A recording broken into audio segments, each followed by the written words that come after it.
Yeah, so we're going to see the next talk is going to be a sliding rod variable strain model for the concentric tube robots. And yeah, you've got 10 minutes. I will turn off my video just now. When you see my face appear again, that'll be like 30 seconds just before the 10 minutes. So it's a good warning when you see my face for it. So that's great. Okay, great. Thank you. I will try to be quite fast. Thank you for the introduction. My name is Federico Arenda from Califa University. I'm happy to present to you this work on sliding rod variable strain method for concentric tube robot. I would like to start with describing what I see as two main classes of soft manipulator in terms of actuation. One class is thread-like actuated system that are characterized by embedded tendons, cable, or McKibben actuators, for instance.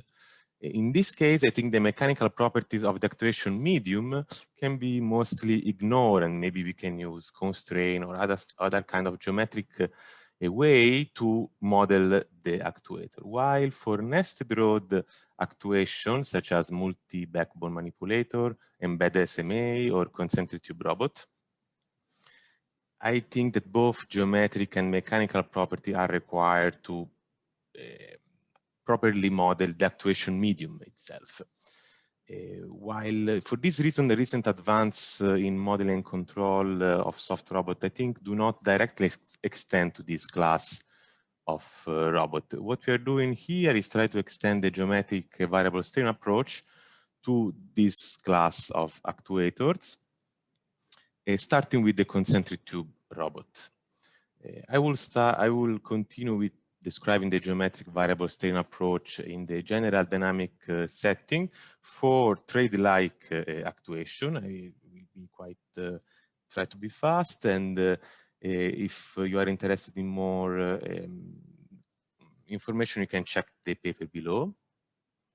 So in a nutshell, the geometric variable strain approach is based on the exponential map and a strain parameterization of the robot.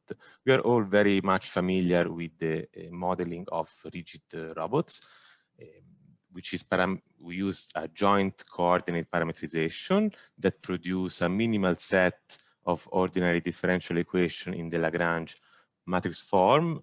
This model enjoy a lot collocation of sensors, actuators, and degrees of freedom. And for all those reasons, they are suitable for design, analysis, and especially control. The geometric variable strain approach tries to extend those properties for soft robots. The key idea is to see the soft body not as a link, but as distributed joint. With this idea in mind, we replace the joint coordinate with a finite set of strain mode, very similar to the contact mode of Olivier. And with that, we can inherit all of this nice property from the rigid body system. We start with the continuous conservator theory, in which a cross-section of the soft body is identified by a continuous field of position and orientation. By taking the time and space derivative of this continuous field, we can get the velocity and the strain at each cross-section of our body. The quality of mixed partial derivative also produce a very, very important differential relation between the velocity and the strain, which is actually integrable in space. That's a key component of this approach. For the equilibrium, dynamic equilibrium, you can start from a finite piece of the beam, taking the dynamic equilibrium of this finite piece, and then limiting the length of the section to 0, which produce the continuous Kossera model, which is in this case extended to incorporate the action of the thread-like actuator that appear here as an internal force. And this internal force can be quite easily actually modeled just by few geometric information, that is the distance of the actuator with respect to the center line everywhere as a function of x, and the tangent vector to the actuator path. Now the manipulator is divided in pieces of variable strain, and for each of these pieces, the continuous strain field is parameterized by a finite set of functional bases, as can be seen in this expression here, that basically define our new generalized coordinate. Then when you utilize this discretization in the continuous kinematic I showed you before, you obtain a geometric Jacobian and its derivative for the soft robot. As we know, the geometric Jacobian connect the velocity of your cross-section with your new generalized coordinate. Then by means of D'Alembert principle, we can project the continuous dynamic using the Jacobian and obtain a discrete dynamic in the standard Lagrange matrix form. In this video, you see a comparison between this method and a benchmark of geometrically exact finite element method. We have found a very nice agreement between our approach and the more traditional geometrically exact FEM. We obtain the same result even with very few degrees of freedom. For instance, this is also a very famous benchmark. It's called Flying Spaghetti, and we have been able to pretty much match the model with only 12 degrees of freedom, which is quite small with respect to the geometrically exact finite element method. So let's now apply this approach to concentric tube robot, for the moment in a static setting. A concentric tube robot can be seen as a collection of Kossrat rod.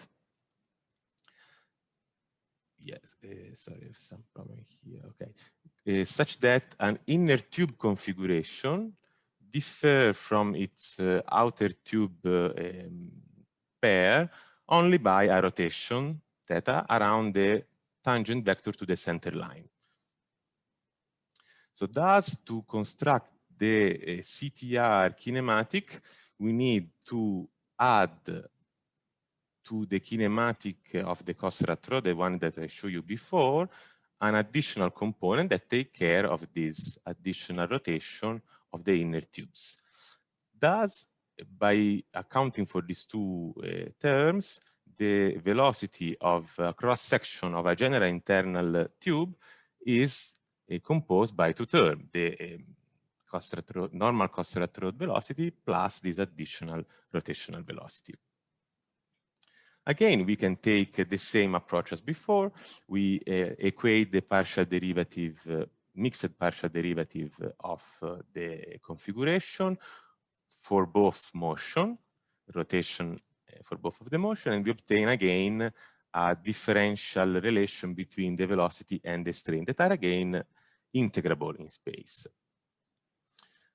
As before, we discretize the strain fields. Now we have two of them by a finite functional basis of strain mode as that, and we define in this way our new generalized coordinate.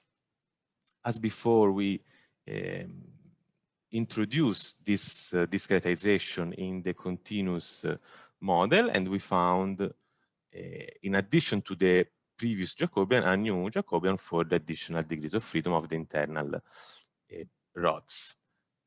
Then we can crank our machine again, apply the D'Alembert principle, and by using the projection with the Jacobian to the continuous equilibrium and to obtain a discrete model. It's interesting here to note that in the continuous equilibrium, there are some unknown constraint force that are the force that the two tubes apply to each other. They are one inside of the other. And this force actually is cancelled out from this Jacobian projection. So we can obtain finally a quite simple model for this two tubes concentric tube robot in the form of a system of algebraic equation, nonlinear system of algebraic equation that can be solved for our unknown Q. The same procedure can be applied to multiple non-overlapping tubes. In this example here, we have 3 non-overlapping tubes. And again, for each of the overlapping piece, we obtain similar nonlinear algebraic equation that can be solved for our unknown no more than before. We have compared our approach with the shooting method from Caleb-Rucker, which is considered now a standard in the field. And we found a maximum error of 0.58% and mean error of 0.39% with respect to the length of the robot. Again, we extend the procedure to include the transmission section. So this is usually a straight part that lies before the insertion point. By doing so, we have obtained again another set of similar algebraic equation, one for each section. I would like to notice here that we can accommodate for discontinuities by subdividing the overlapping section in multiple subsections, as you can see here, where you have discontinuity here for the insertion point, and also another discontinuity due to the end of a straight reference configuration. Again, we have compared with the Caleb model, and we found 0.23% of maximum error and 0.14 of mean error. Last but not least, so far the input to the model, which is the base, rotation, and insertion of the 2 tubes, were considered as kinematic boundary condition. However, as we can see in this nice clip from Disney, this insertion sliding phenomena can generate quite important result that we cannot avoid and cannot neglect if you don't want your face completely full of sauce. So to account for this, we need to model the change in the spatial domain for each section, which grows or shrink from the base or from the tip as a function of your insertion input. So to do that, we need to extend the kinematic, introducing 2 additional morphing terms that take into account this change of spatial domain. In a static setting, this produces a model for the insertion force, as you can see here, that can be used for force control of CTR. Very quickly, I'm going to conclude. We have extended the geometric variable strain to concentric tube robot that produce analytical algebraic equation that can be probably easier to handle for many purposes. The sliding rod problem is addressed in static setting, and future work will approach dynamic extension and general rod system. Let me thank the co-author Conor Messer, Caleb-Rucker, and Frédéric Boyer, and with that, I will thank you for listening. That's great. Thank you very much for that presentation.